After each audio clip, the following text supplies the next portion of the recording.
NTV time, जनता की बात जनता के साथ। जसपुर नगर क्षेत्र में बोरे में मिले शव की हुई पहचान।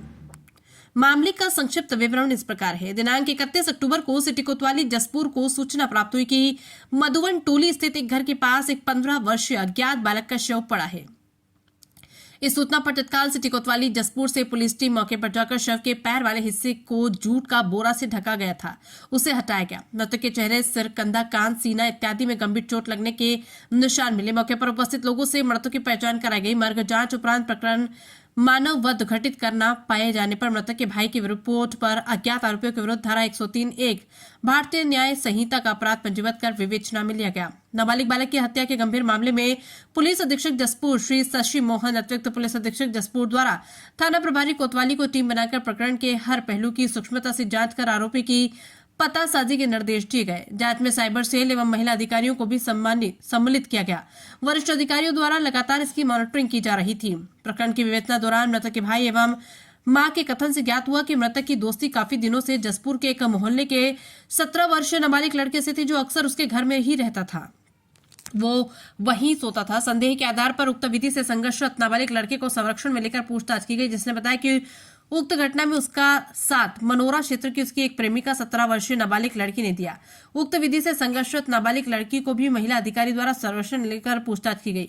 विधि से संघर्षरत अपचारी बालक ने बताया कि ये जसपुर नगर के घर में अकेला रहता था। इसकी मां मध्य प्रदेश में नौकरी करती है। आरोपी की मां से मृतक हमेशा फोन से बातचीत करता था। मृतक एवं अपचारी बालक की दोनों में अच्छी मित्रता थी। दिनांक 28 अक्टूबर को मृतक इसके घर में आकर सोया। तत्पश्चात दिनांक 29 अक्टूबर को भी मृतक इसके घर में ही था। शाम को दोनों मिलकर शराब पिए। इसी दौरान लगभग 5:30 बजे अपचारी की प्रेमिका मनोरा क्षेत्र के ग्राम से अपनी 2 बहन के साथ स्कूटी से आरोपी के घर में आई थी, जो लगभग 7 बजे घर वापस जाने के लिए जिद करने लगी तो आरोपी ने स्कूटी की चाबी को छिपा दिया। आरोपी की बहनों ने फोन कर अपने पिता को बुलाया। उनके आने पर आरोपी एवं मृतक डर से बाउंड्री से कूदकर वहां से भाग गए। तत्पश्चात वे अपने तीनों पुत्री को वहां से ले गए। दिनांक 29 अक्टूबर की रात्रि में पुनः शराब पीने के बाद मृतक अपचारी बालक के बेड पर सो रहा था। इसी दौरान अपचारी बालक ने मृतक के मोबाइल की इंस्टाग्राम चैट को देखने पर ज्ञात हुआ कि उसकी मां के लगातार संपर्क में था। उसके लिव इन रिलेशनशिप एवं शराब पीने की पूरी जानकारी उसकी मां को देता था, मां को भड़काता था। इस कारण उसकी मां इसे पैसा कम भेजती थी। इसी बात से नाराज होकर गुस्से में आकर पलंग के नीचे रखा लोहे का हथौड़े से सो रहे दोस्त के गाल, कनपट्टी में और 3 बार मारा। उसकी सांसें चल रही थी, अधमरा हो गया था। ये डरकर घर में ताला लगाकर ये अपनी प्रेमिका के घर पहुंचा और उसको सारी बात बताकर वहीं सो गया। फिर प्रेमिका ने अपने प्रेमी को कहा कि वो अधमरा है, उसको मार देते हैं, नहीं तो हम लोग फंस जाएंगे। फिर वे दोनों रात्रि लगभग 8 बजे प्रेमिका के पिता के स्प्लेंडर से घर 2 बजे जूट बोरा लेकर जसपुर पहुंचे। कुछ देर घूमने के बाद रात्रि लगभग 11 बजे जसपुर स्थित घर में पहुंचे। उस दौरान अपचारी का दोस्त बेड पर ही था, उसकी सांसें चल रही थी। फिर दोनों मिलकर घर में रखे गैंती से माथा, कनपट्टी, चेहरा, हथौड़ी से मुंह में एवं किचन में रखा चाकू से सीने में वार कर उसके शव को बोरे में भरकर बाउंड्री वॉल के उस पार फेंक देना बताया। मृतक की मोबाइल घटना में प्रयुक्त चाकू को वापस मनोरा की ओर जाते समय एक डैम में फेंक देना बताया। अपचारी बालक के कब्जे से घटना में प्रयुक्त गेती, हथौड़ी एवं मोटरसाइकिल जब्त किया गया। खून लगे कपड़े को अपचारी बालिका के कब्जे से जब्त किया गया। दोनों के विरुद्ध अपराध सबूत पाए जाने पर उन्हें किशोर न्याय बोर्ड के समक्ष पेश किया गया। जसपुर से अजीत गुप्ता की रिपोर्ट। 10/10/2024 को मधुबन टोली जसपुर में एक अज्ञात शव बोरे में भरा हुआ मिला, जिस पर से सूचना पर से तत्काल थाना जसपुर से पुलिस टीम मौके पर पहुंची और उक्त बोरे को हटाकर देखा गया तो मृतक के शव पर उसके माथे, चेहरे, कंधे, कान के पास और सीने के पास गंभीर चोट लगी हुई थी। प्रथम दृष्टया मामला हत्या का प्रतीत हो रहा था, तो सभी आसपास उपस्थित लोगों को उसका पहचान कराने की दृष्टि से उक्त शव को दिखाया गया, जिस पर से एक व्यक्ति के द्वारा अपने 15 वर्षीय भाई के रूप में मृतक की पहचान की गई।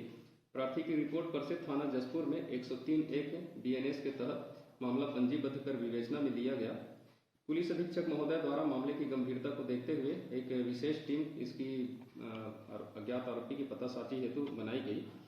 प्रकरण की विवेचना के दौरान मृतक के भाई और उसकी मां से पूछताछ कर कथन लेने पर पता चला कि एक विधि से संघर्षरत बालक है जसपुर का ही, उससे इसकी घनिष्ठ मित्रता थी और अक्सर वह उसी के साथ रहता था और उसी के साथ नशा पान भी करता था। इस पर से संदेही विधि से संघर्षरत बालक को से पूछताछ की गई, जिस पर से पता चला कि दिनांक 29/10/2024 को यह मृतक उसी के घर में था और दोनों मिलकर शराब पिए। मृतक को ज़्यादा नशा हो जाने पर वह उसी के घर में सो गया। इसी दौरान विधि से संघर्षरत बालक मृतक के मोबाइल को चेक करने लगा, जिस पर उसे ज्ञात हुआ कि वह लगातार उसकी मां को चैट करता है, चैट से बात करता है और उसके नशापान के संबंध में और पैसा खर्च करने या इत्यादि के संबंध में सूचनाएं उसकी मां जो मध्य प्रदेश में शासकीय नौकरी में थी उसको बताता था, भड़काता था। इस पर से वह गुस्से में आ गया और वहीं पास में रखे हथौड़े से उसके सिर वगैरह में वार कर दिया, जिससे मृतक बेहोश हो गया। जिस पर रात को ही